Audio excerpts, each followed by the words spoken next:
My name is Andrew Van Neville, and today I will be talking to you about PCs and the history behind them. My mom always told me when I was little I could use a computer without her help. And I've always been interested in technology and computers, and I would search the internet endlessly to find the history and more knowledge about computers. But one story that stuck out to me was the story of Alan Turing. Now, everyone here has heard of World War II, I'm sure, and he was a big part of that. He's said to be the father of the modern day computer. And what he did with his inventions was astonishing. Alan Turing saved 14 million lives and pushed back the war by 4 years. Now, what he did was use his invention, which was a computer, to decipher a German code known as the Enigma code. Some of you may have heard of that. Some of you may not. But I'm going to tell you right now. The Enigma code was used by the German Nazis to fool the Americans to not knowing where their submarines were going to attack next. And it took years, and countless lives were lost in the process, but turned out better because of Alan Turing. And although I think he's a hero, that didn't stop the British government from castrating him for being a homosexual. This story makes me sad, yet happy at the same time. Why happy, you may ask? Well, it's because we've progressed technologically and as a society as well. When we think of computers, we think of Bill Gates and Steve Jobs.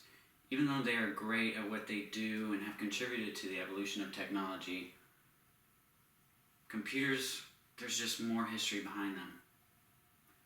Earlier I stated that Turing was the father of the modern day computer, but the concept of a programmable computer was first thought of by a man named Charles Babbage. He was a mechanical engineer and polymath, just like Turing. Babbage invented computers just like Turing, but failed to build them.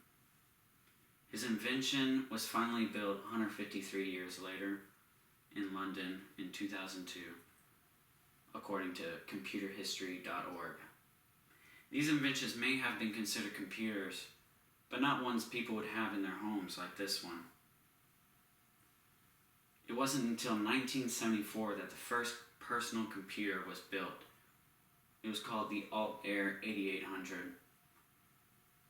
which was much more compact than Turing and Babbage's inventions. Ones that you could easily lift, take anywhere you wanted. Surprisingly, it was smaller yet less complex than this one that I have right here. But it was still astonishing, especially for its time. Some conspiracy theorists say it was because of alien technology, and normal people say it was because of war and the space race, which contributed to the technological advancements that we've had. But that's only my opinion. They inspired even more advancement, and today I'll be showing you firsthand what we've accomplished. So first off, I'm going to talk to you about the motherboard. The motherboard, according to Lindsay Curl, is the backbone that ties the other components together and allows them to talk with each other. And when she says talk, that means they're constantly interacting with each other on a digital scale, though. Not like me talking to my friend or you talking to your mother. It's not the same. It's a component that allows all that to happen. Some people say that it's the heart of the computer because data runs through it just like blood runs through a human. It's also what every single component you see right here runs on. This computer would not be a computer without the motherboard. Next we have the CPU, or Central Processing Unit. You see that it's plugged in right here. Maybe you can't see it, I don't know. But it's what carries out and executes stored program instructions according to an article. Next, we have the RAM, or Random Access Memory. It's what gives you your fast boot up times and what, if you boot up Chrome, Internet Explorer, or any web browser, movies, video games, or even something as simple as turning on your computer.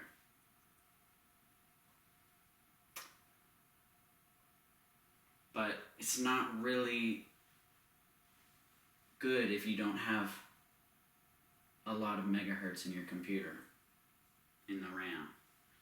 These ones right here are 3200 megahertz per stick. I have 4 of them. So the more you have, the better. And the more megahertz you have, the better.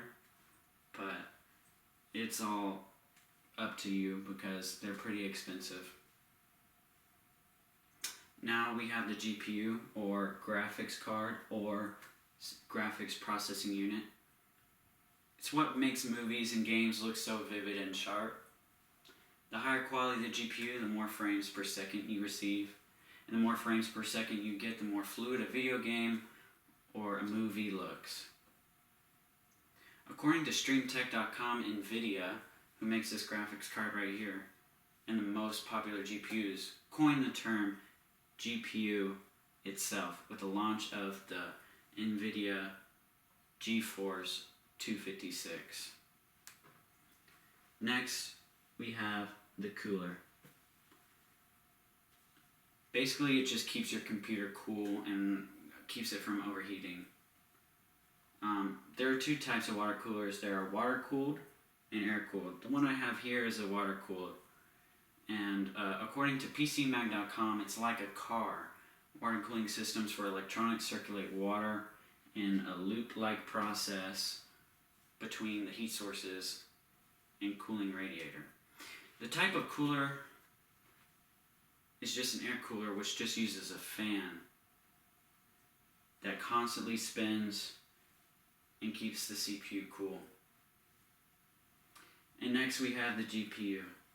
The PWU, the Power Wattage Unit. All that does is basically acts as a big battery that plugs into the wall. And according to an article, it converts the alternating current from your home, from the plug, to the direct current needed by the personal computer. So basically, it's what gives your computer life. Now about the drawbacks. There aren't many. Anyone would love to have a PC like this. The only thing is it's very expensive. This one right here costs about $2,600.